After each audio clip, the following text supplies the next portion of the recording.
Do you want the house tour? I can take you to the first, second, third house in astrology. Yes, baby, we are talking about the 12 houses in your birth chart today. In astrology, these are the 12 sections of life. Each is referred to as a house, and they are key, absolutely essential to understanding your personality, your timing, your energy, everything. There is no astrology without the houses, and I promise this is not a metaphor. I just want you to come inside and get to know yourself, okay? So here we go.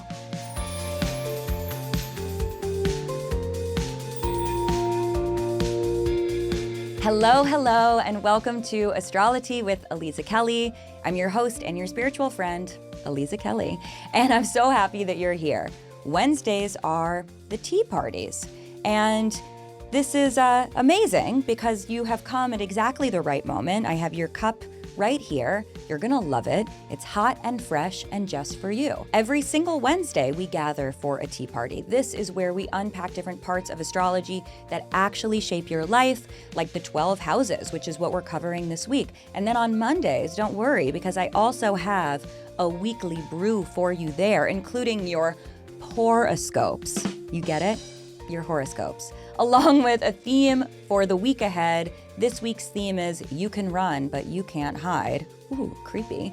And I have journal prompts and tarot and everything you need to know to get yourself set up so you're rip-roaring ready to go. I also want to say thank you. Thank you so much for tuning in and for supporting AstroloTea. This episode marks our 4th tea party, which is wild. Where is the time going? I don't know. As your resident Capricorn rising, I am truly lost in the sauce. I cannot keep track of it anymore. So you're on your own, kid. But if you haven't yet, be sure to rate, review, and follow AstroloTea because this is going to help other people find their way to our show. It's going to help us build a community. And you know, that's really what astrology is all about. It's vibing with your fellow freaks. Also, speaking of vibing with your fellow freaks, if you happen to be in the Los Angeles area, dare I say Southern California at all, dare I say the Southwest, I am so excited to invite you to my show that is happening so soon in Los Angeles. It's called Aliza's Tea Party, a live astrology show. It is a one-night only event taking place on Thursday, May 14th at the Elysian Theater in LA. A theater? Yes, honey. It is a show. It is a show like you have never seen a show before. It is an off-Broadway show. Tea will be spilled, but anything can happen. And I mean anything. There's going to be astrology, there's going to be thrills, there's going to be chills. The inspo is Rocky Horror meets Walter Mercado, so if that sounds like the vibe, I want to see you there. Dress up if you dare, if you please, s'il vous plaît. Wear a little tea outfit, wear a hat, wear some gloves. It's a tea party at night, and it's gonna be wild. Tickets are only $20. I'm gonna drop the link in the show notes and here on YouTube and the show notes, I guess. You're not going to want to miss it. I can assure you, it is going to be quite the thing. But now we have a tea party to attend. Our tea party of the 12 houses. Are you ready? Me too. Let's go.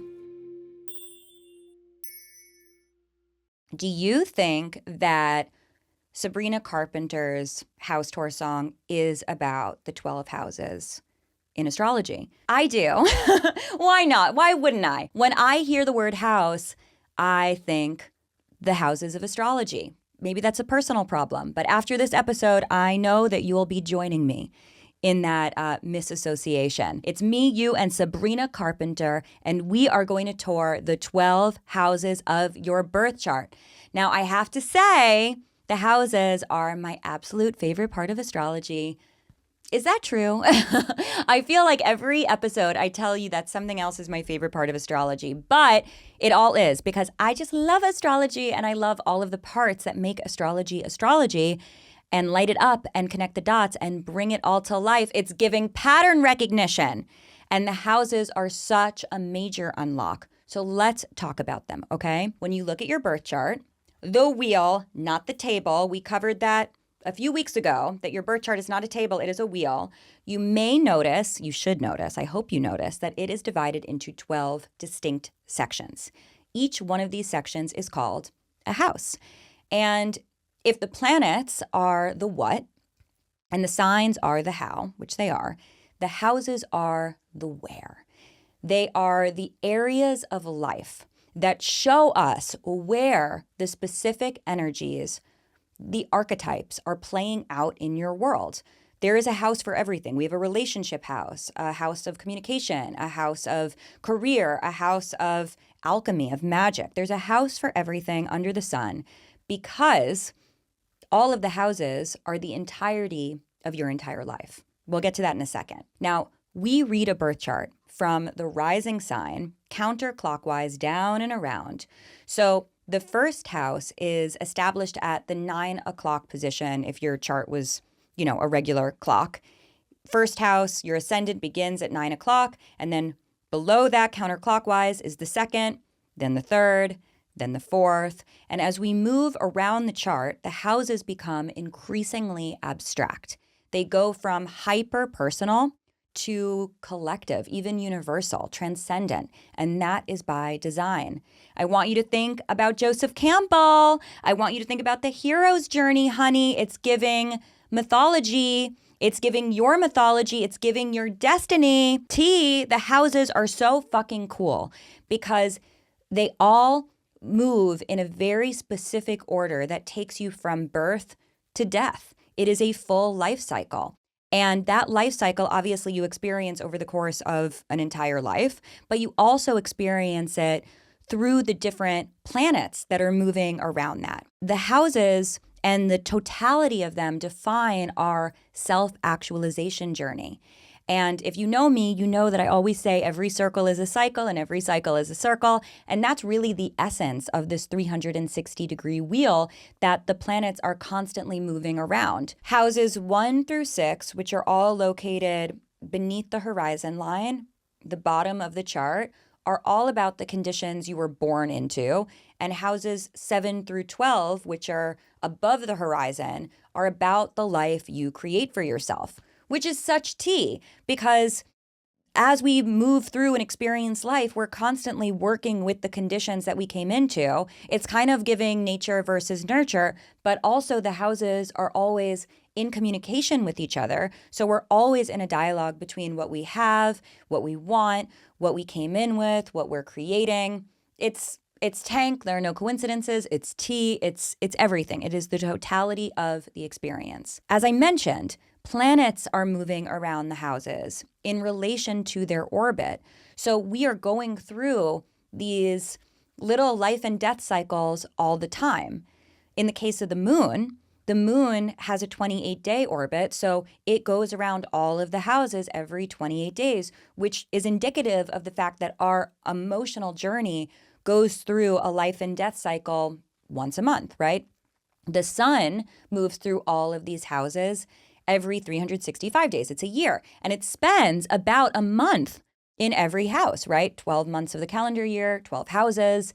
And then we have the big bad outer planets, like Jupiter takes 12 years. It has a 12-year long orbit. So it spends a year in each house.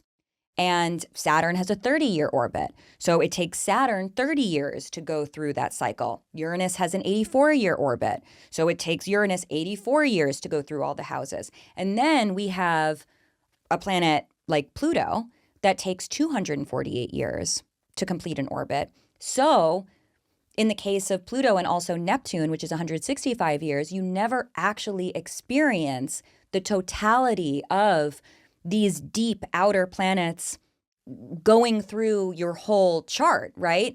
You only experience a little section of that journey, which plays out in a much bigger way in the totality of that large planet cycle in the collective. So Pluto only ever is going to go through a small section of your birth chart in its orbit. But of course, countries can exist for an entire Pluto cycle, right? The United States, which is turning 250 this year, is also going through its Pluto return 248 years, which, means that Pluto, as of right now, will have moved through every single house in the United States' chart completing a life and death cycle. Is that terrifying? Absolutely. But it is also tank. There are no coincidences. You can't make this shit up. There's a reason that everything is falling apart and collapsing right now. Yes. There's a reason that empires last 250 years. Yes. Okay, but back to you, honey. Keep in mind that at the moment you were born, the planets in the sky were in certain houses. And that was architected based on which zodiac sign was coming up from the eastern horizon at the moment you were born.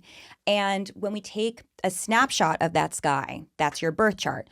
So those planets in those houses define the unique areas of your life where the planets in your chart are manifesting their energy and expressing themselves. Those are static points. Those are not changing. Those are not moving. That is the blueprint, honey. That is the essence of you. So if you have the sun in your third house, your sun, your identity manifests through communication and through the relationships that you have with your friends, with your peers, with your colleagues, with the way that you understand and are understood. If you have your moon in your seventh house, this means that your emotions manifest through your relationships.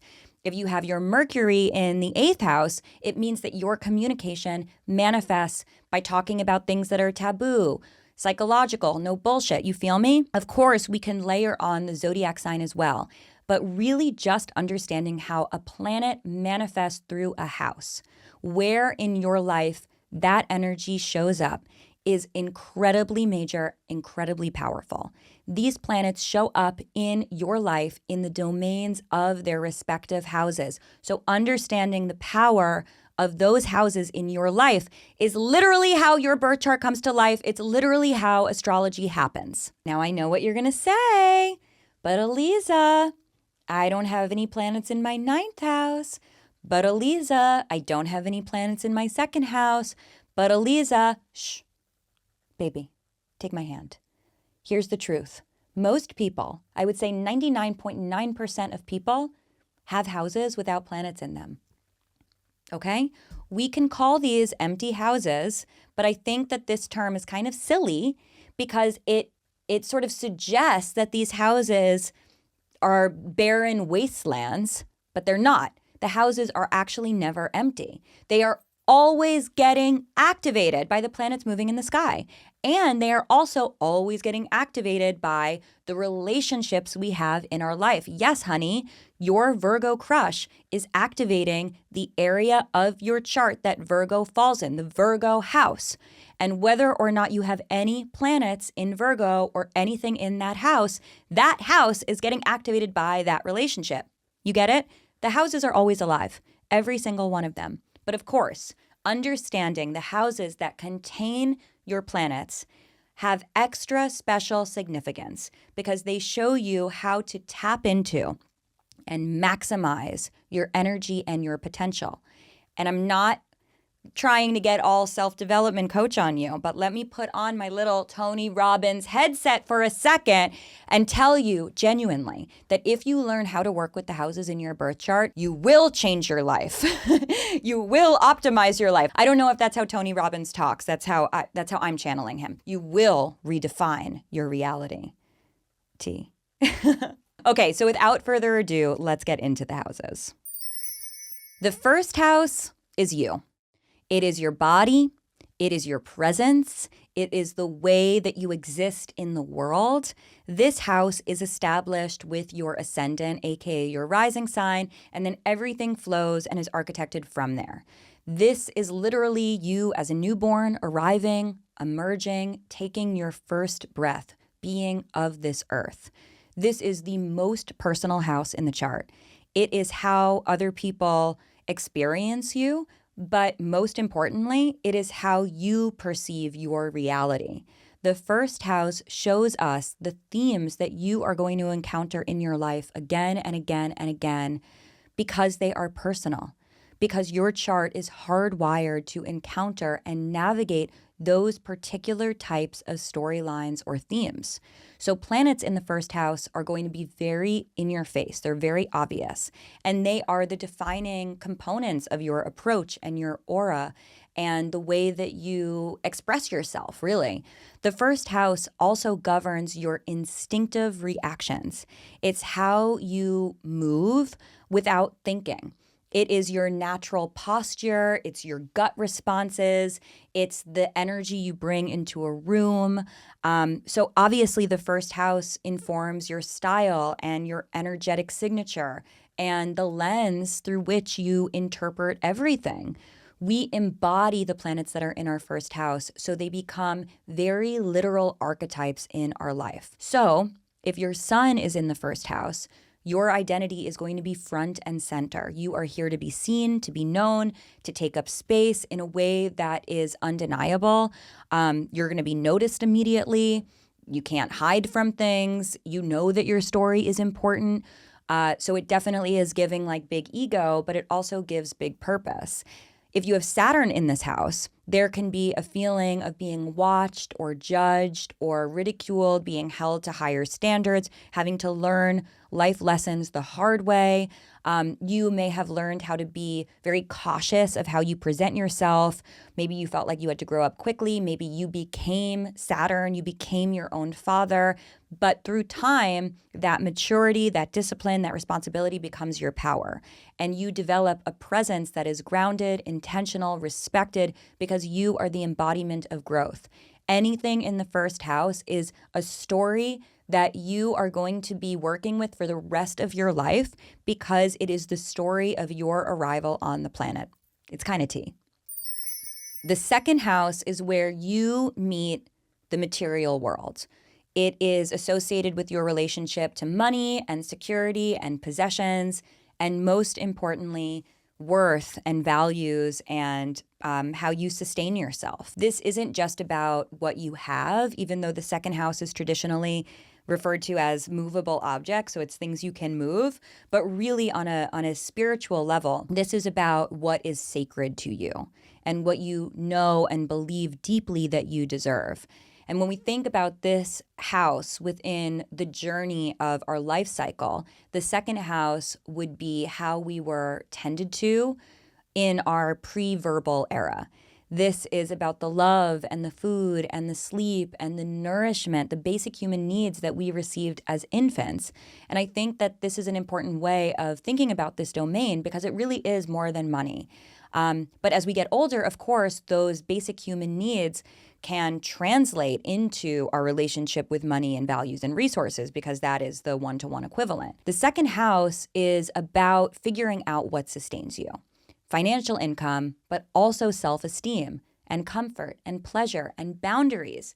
This is the house of what you have and how you can feel safe or unsafe depending on what is anchored to your core beliefs. If you have planets here, you may be especially sensitive to questions of value, both externally and internally. Mars in the second house brings a sort of urgency and drive and sometimes conflict into your relationship with money and self-worth. Mars in the second house is motivated to earn, to build, to get what they need, but the deeper work is learning that worth is not something that you should have to fight for, right? It's something that you should just have. So when someone who has Mars here channels that energy intentionally, it becomes very powerful because they have the ability to generate resources through determination.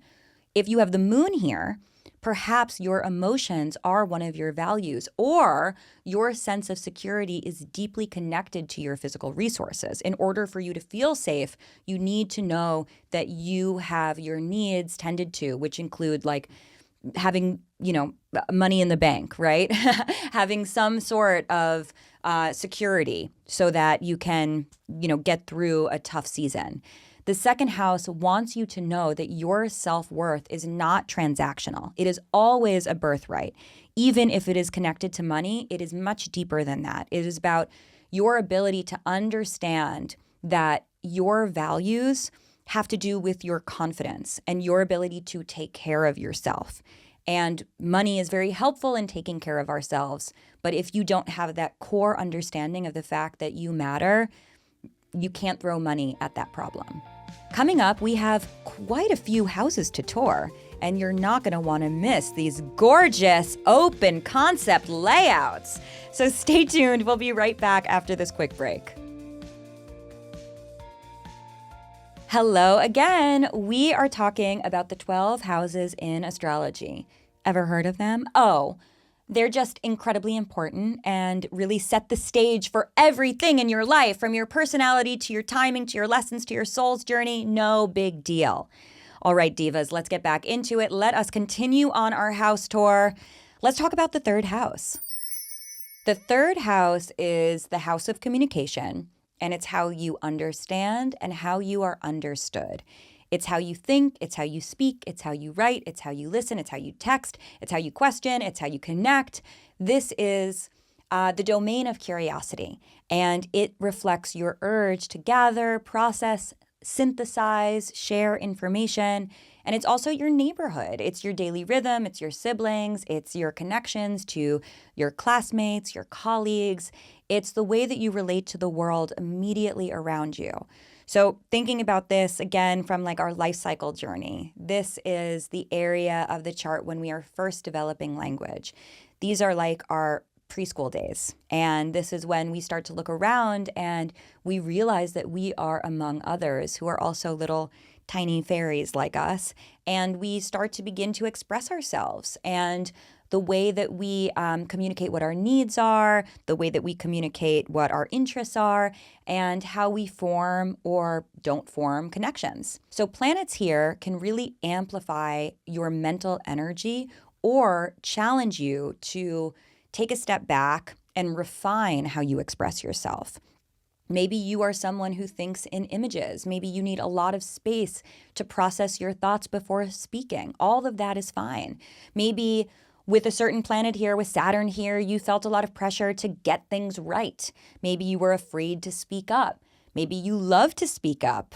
Maybe you have Mercury in this domain and you're like, it all flows here, right? If you have Venus here, your words might have a certain charm and magnetism and flirtatious energy to them. Communication is a value to you. So it's always something that you are trying to harness and bring into romance and love and your perception of beauty, right? If Pluto is here, maybe you are meant to completely transform your peer-to-peer relationships. Maybe you felt really misunderstood by your siblings or your classmates, and then it becomes your job in this lifetime to find the deeper truths as to what these connections mean as they relate to your self-actualization journey. The third house reminds you that your words create your reality. Words are wands, baby, and how you describe your life and how you participate in your life through your words become how you experience it. That's tea. The fourth house sits at the very base of your chart. It is your foundation. It is your core. Like the first house corresponds to your rising sign, your ascendant, the fourth house corresponds to another angle, another 90-degree point, the Imum Coeli, better known as the IC. No one's saying it in Latin. This is ultimately, this fourth house IC placement is where you come from, both literally and energetically. It is what was going on beneath your feet when you were born. If you were to see down below the earth, it is what was underneath the earth. It is your origin. It is your ancestral inheritance. It is your early childhood. It is your private interior world that defines how you came to be. I always say that your fourth house is your villain origin story because it is. It's your development. It's when you realize who your family is and what they do and how they make a living and how those structures support or don't support you. There is an awareness to the fourth house. So let's say this is like your elementary school years, okay? This is when you start to understand why your life is different than your peers' lives. And maybe there's a little bit of comparison, a little bit of judgment, a little of like grass is always greener thing going on. But this is you. This is your villain origin story. Now, the fourth house governs your concept of home. Not just the structure you live in, but also the feeling you seek when you want to feel held. It is your emotional roots. It is what grounds you. It is what nurtures you. It is what gives you a sense of belonging. It is basically like your childhood in a nutshell, okay? So planets in the fourth house can speak to your relationship with your parents, your mother in particular, how you were raised, the stories that have been passed down through generations, or the ways that you may have been shaped by your childhood environments. So if you have Mercury here, for example, maybe, really using your brain throughout childhood was very important. You were someone who retreated to your journal, or you needed to process through your words. Maybe there was a lot of people talking around you. You had to find your voice among a lot of chatter. If you have Uranus here, this could signal a very unstable or unconventional upbringing. One that was constantly changing, constantly evolving, one that pushed you to redefine what safety and belonging look like on your own terms. The real tea of the fourth house is that the fourth house is why you decide that you need to take action and make a change. That's the real tea. Like if we think about this from a mythological hero's journey perspective, the fourth house is what lights the fire under our ass and says, like, it's time to find yourself. The fifth house is the house of self-expression and creativity and romance and joy. This is where your inner child comes out to play. And I would say that from, a hero's journey developmental perspective, this is like when we're in high school. This is when we really start to refine and understand what our special talents and gifts are. We're in sports, we're in theater, we're in debate. The fifth house is everything that you are creating, from art to babies. The fifth house is also associated with children, but also, big, bold ideas, anything that is coming into fruition. It's where you shine because you can and you should. It's where you fall in love. It's where you flirt. It's where you perform. It's where you seek attention because, honey, you should. Now, planets here need to find their special gift. They need to find their charisma, their riz, their style, their magnetism. And this house shows where you need to find your own creative expression, right? How you individually are going to put on a show and razzle dazzle. And whether that is on a literal stage, or it's on a sports field, or it is in a kitchen because you're a chef, this is where you take your special abilities and you put them to work. So if the sun is here, honey, you're shining, right? There's creativity, there's confidence, there's an identity that needs to be centered around your talents and your special abilities. And ultimately, like, being able to find the outlet for that is part of your mission in this lifetime. If Saturn is here, maybe self-expression felt restrictive at first. You felt like, oh, how am I gonna ever find my voice? I have so many things that I need to take care of, so many responsibilities. But through time, Saturn in the fifth shows us someone who becomes very disciplined, very respected at what they do because they know how to really cultivate that skill set through hard work and attention and refinement. The fifth house is a reminder that fun is spiritual, that there's depth to your joy, that pleasure can be competitive and self-expression can be a form of healing. But if you're like Aliza, this sounds idyllic. Is there anything wrong with the fifth house? Let me tell you what's wrong with it, okay? Fifth house people, while being extraordinarily creative, can very much struggle with doing anything they don't want to do. And unfortunately, that's a part of life. I feel like Chapel Roan is my fifth house poster child. Incredibly talented, incredibly gifted, but does have this entitlement to her experience, which can feel very triggering for other people, right? She doesn't want to do what she doesn't want to do. And for the rest of us, we're like, honey, that's you sometimes have to do things you don't want to do. And ultimately, that is how the fifth house manifests, right? It's learning how to show up as yourself. It's learning how to do that in a world that has a lot of demands and expectations for you. It's learning how to do that in a world that has demands and expectations without dimming your light. And also how to get people to want you to succeed, right? Because you need ultimately people to support you in your endeavors. And the fifth house is sort of the balance of all of that. The sixth house is your daily life, your routines, your responsibilities, your to-do lists, and how you take care of your body, baby. The first house is the body you're born with, and the sixth house is the body you create. The sixth house is about time management. It governs work, not, the big career moves. That's the 10th house. We'll get to that. This is the grind, honey. This is the stuff behind the scenes. This is you drilling down every day, doing the damn thing. This is how you spend your days, okay? This is how you spend your time, your hours. This is what your schedule looks like.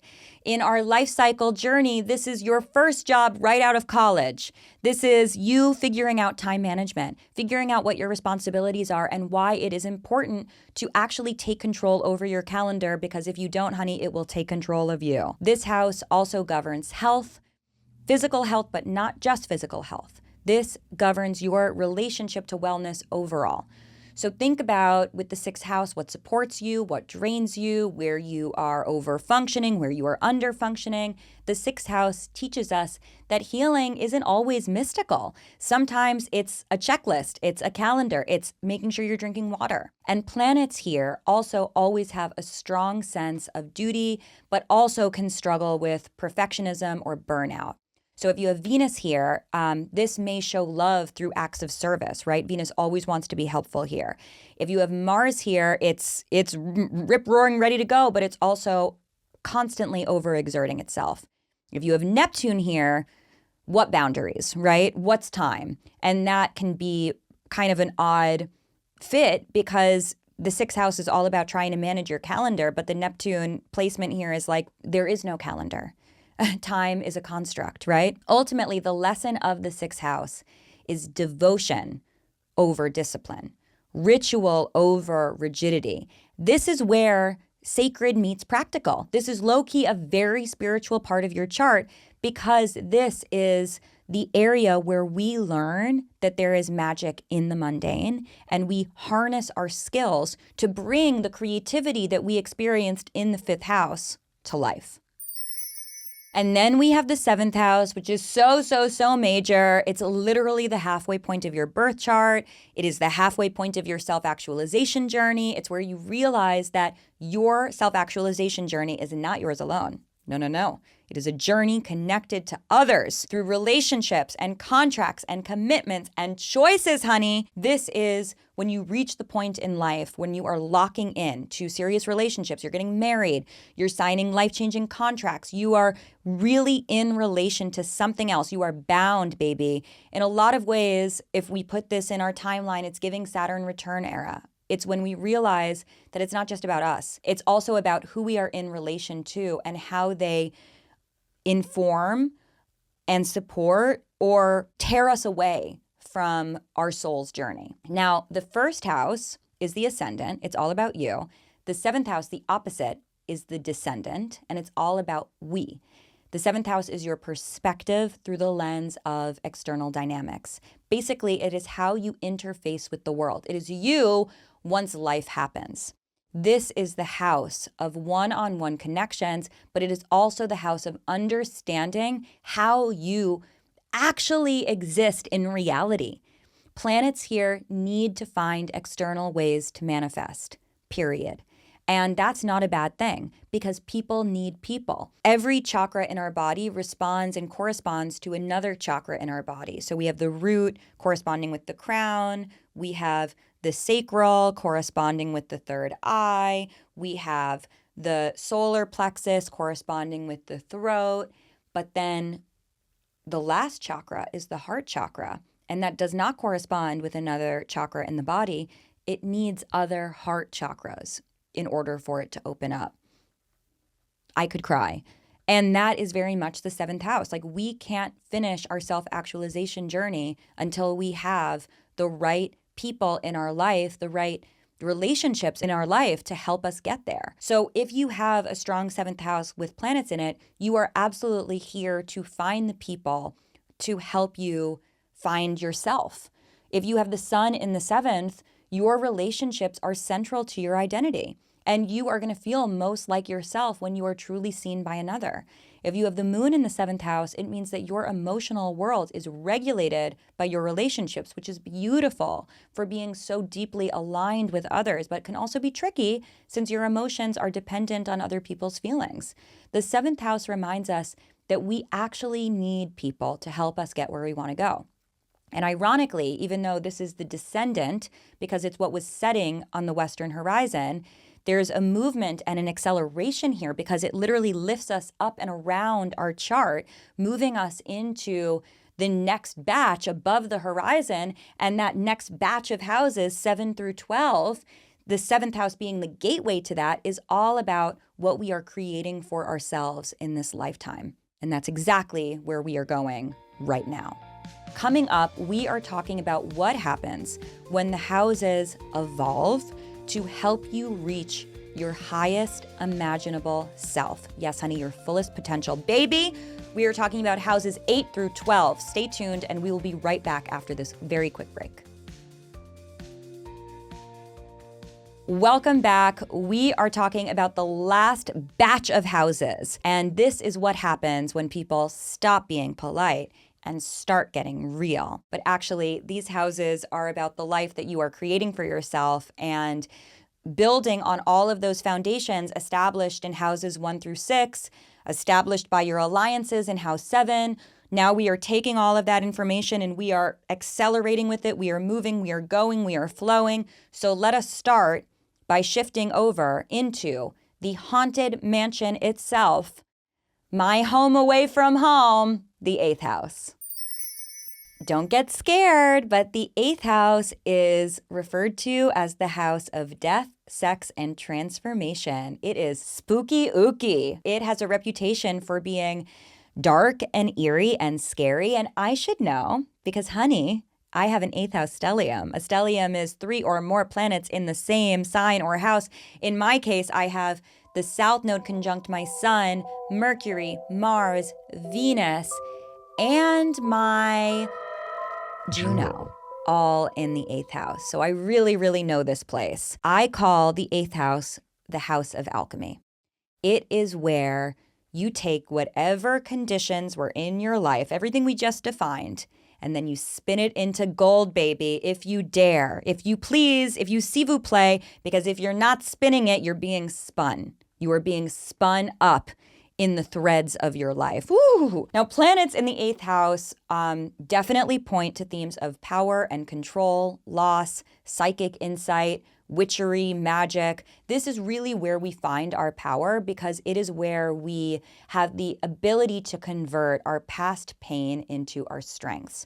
So let's say you have the moon in your 8th house. Your emotional world runs along the river Styx of the subterranean. You feel everything intensely, and you are learning how to understand the depths of your emotions through your life, through these experiences. And that's critical because that is your entry into your unique magic. No doubt you crave intimacy, and that could be all-consuming. It could be scary, but the moon in this placement shows that you have a well of intuition that lives inside of you, and you don't want to have a drowning experience in said well. You don't want to have the story of the ring come to life. So you want to know how to work with it to get the water and not fall in. Venus in this domain brings a magnetic and seductive quality to love. Your relationships are fated and karmic and transformational. They blur the line between pleasure and pain, right? You look for connections that allow you to go deep because you know how deep things can get, and you don't want anything to live on the surface, right? And you don't want anything to just skim the surface. Mercury here, an amazing investigator, an amazing therapist, an amazing oracle. You can talk about things that others are afraid to say, which is exactly how you maximize your power and your strength. This house, the 8th house, teaches you that you don't need to be afraid of your darkness. The 8th house says, you can do it. You can do it all. You can be spooky, you can be complex, you can have dimensionality to you, and you can also take all of that and turn that into your magic, your personal magic. You can burn it down, you can rise again. It's giving Phoenix, and 8th house planets are always on that transformation journey. The 9th house is the house of philosophy, truth, higher learning, big picture thinking. Traditionally, they would say that this is the area of long distance travel. And I love the 9th house and how it comes directly after the 8th, because in the 8th, we go to hell. We go to the depths of hell. And then from there, we're like, okay, if I've seen that, I can do anything. We have this amazing ability to expand our horizons in the 9th house, because the 9th invites us to keep going and cultivate new philosophies after the crazy shit we've been through and seen, right? This is the realm of real exploration, not just geographic, but of the mind, of the spirit, of the soul. The 9th house is travel and education and religion, publishing. It's higher learning, right? It's anything that expands your sense of what's possible and through time allows you to become an expert in these very erudite topics that are philosophically rich. The 9th house is really about figuring out your belief system by challenging your belief system. It's about figuring out your worldview by inviting you to challenge your worldview. It helps you understand what makes life purposeful. The 3rd house is its opposite house, right? So if the 3rd house are your peers, it's your neighborhood block, the 9th house is your study abroad experience, baby. It is limitless, it's far-reaching, it's filled with unknowns. The 9th house is really when we're coming into our own mastery. The 9th house is really when we become gifted at our skills and our teachings. So if you have Mercury in the 9th, you are someone who has to be exploring, right? You're a lifelong student. You are someone who needs to learn, understand language, conversation. If you have Neptune in the 9th, that adds a layer of imagination and spirituality to your beliefs. You're intuitive, you're idealistic, you're drawn to things that transcend logic. Your sense of reality is shaped by your visions and your feelings.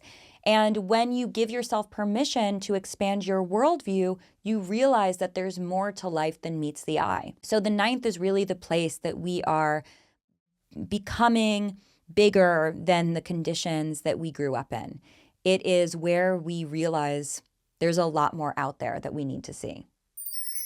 The 10th house sits at the very top of your chart. It is the most visible point. It is your personal high noon.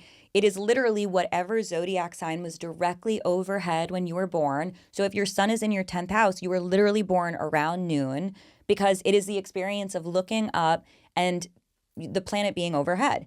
This is another angular placement. It's the final angular placement. The others, 1st house, 4th house, 7th house. These are 90-degree angles that define pivotal moments in your self-actualization journey. And the 10th house is one of them. It's your medium coeli, the MC, aka the midheaven. And this is the place that defines your reputation, your achievements, your ambitions. It's what you are known for, honey. It is your legacy. It is how you are going to be remembered after you die. It is your epitaph. This house governs your relationship to authority, both the authority you respond to and the authority that you embody. It is the realm of long-term goals and success and recognition and responsibility, leadership roles, awards, accolades, but also pressure, performance, public-facing identity, and all of the trappings that come with it. So if your sun is in the 10th, if you were born around noon, your identity is tied to your purpose. You are meant to be seen. You are meant to be recognized. You are meant to be a leader in the world. And that is authentic to who you are. If you have Mars in your 10th, you're driven, you're ambitious, and you are willing to fight for your goals. But you may also encounter conflict or competition, but that also pushes you to define what success means for you. So it's not a bad thing. If you have Chiron, the comet that represents the wounded healer here, which is something I see very often, actually.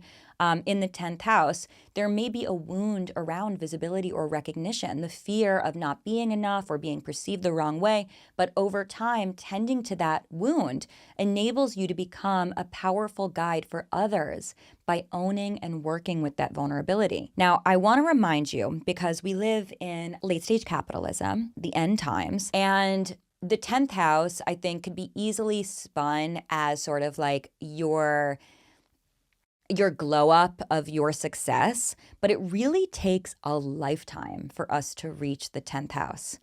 Really, this is like a second Saturn return story, if we're thinking of it in the arc of our life. It's kind of like late 50s, early 60s. It is not something that we are hitting and locking into overnight. It is certainly not something we are hitting and locking into in our 20s. It is really the place that we have to get to through time and experience. We are climbing the mountain to the top. And once we get there, we can look out and be like, wow, I made it. But then right away, we begin to disseminate. When we get to the 11th house, we begin to come back around our circle/cycle. We start wrapping it up, okay? The 11th house is the realm of the collective. It governs large-scale community, big social networks, movements, big technology, big changes for the future, like modernity at large. I love to think of the 11th house also as it relates to social media. I think that's a great delineation for it. It's really about how you are a manifestation of the collective experience. And, coming right after the 10th house, you hustled, you worked hard, you achieved amazing success in the 10th house, slay. The 11th house shows you who was impacted by your contributions, positively or negatively. It's literally your audience. It's your people. It's people you will never meet, right? That are still being impacted by your choices.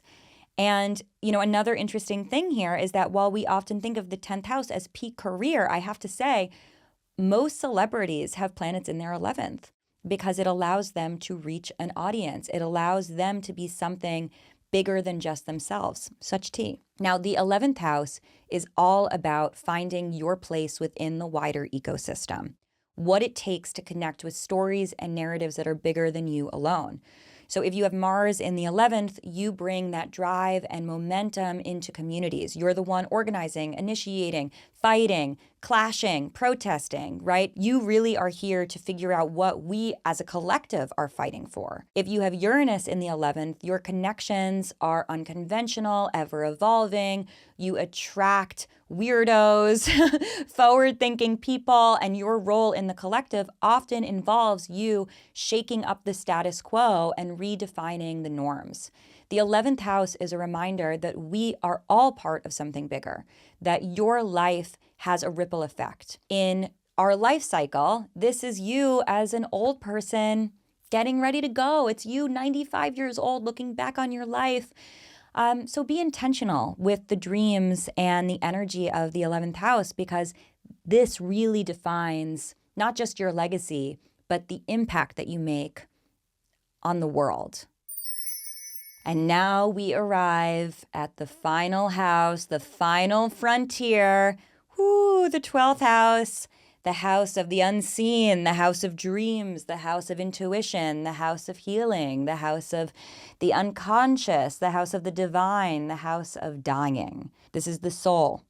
This is the most liminal space in the chart. In fact, in our life cycle journey, you no longer have a body here. You have left the body. This is just your raw soul. This is simultaneously you between lifetimes. It's you having completed your last cycle and you about to be reincarnated via the first house into a new journey. So you have no ego here, right? You have transcended the trappings of mortality. It is both the womb and the underworld. It is the liminal space between existence. Casual. The 12th house governs all that exists in the astral. So this is your spiritual life, your fears, your mental health, your psychic powers. If you have the sun in the 12th house, your identity is deeply complex, deeply psychic, deeply magical. Of course you feel unseen. like often, right? Because you are literally between worlds. But your purpose is rooted in spiritual awareness, compassion, and understanding what lives beyond the surface and helping other people recognize the nuance and dimensionality of existence. If you have Saturn in this house, there can be fears or isolation, emotional heaviness, this constant chronic feeling of being alone, right? Of feeling responsible for your own solitude.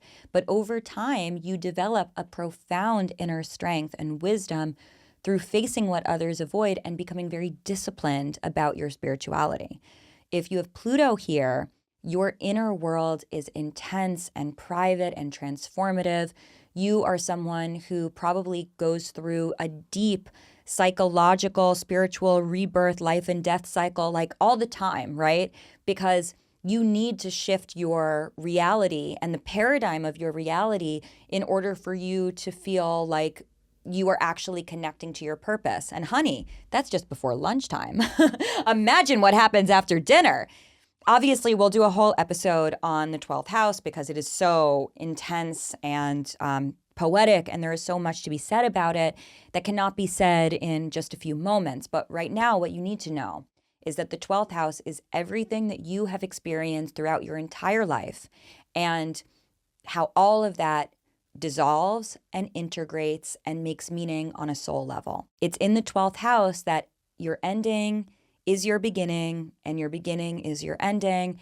And it's where you ultimately come back home to yourself. What do you think about today's episode? What resonated? What did you learn? What breakthroughs did you have? Tell me. Let me know in your reviews. Make sure they're 5 stars. Let me know in your comments. And of course, pass this episode along to your friends. Let them know about the houses. Let them know about how it all works. Give them the house tour, honey. It makes such a difference to share this with the people that you love and the people you hate. It really helps us build a community of freakaleaks. So share widely. 11th house it for me, okay? I'll be back on Monday with your weekly brew. That's your horoscope, your poroscope, and then join me next Wednesday for another tea party. Make sure you tune in every Monday and every Wednesday for all new episodes of AstroloTea with Aliza Kelly. I'm on Spotify, Apple, YouTube, wherever you get the podcasts. You know the vibe. Bye.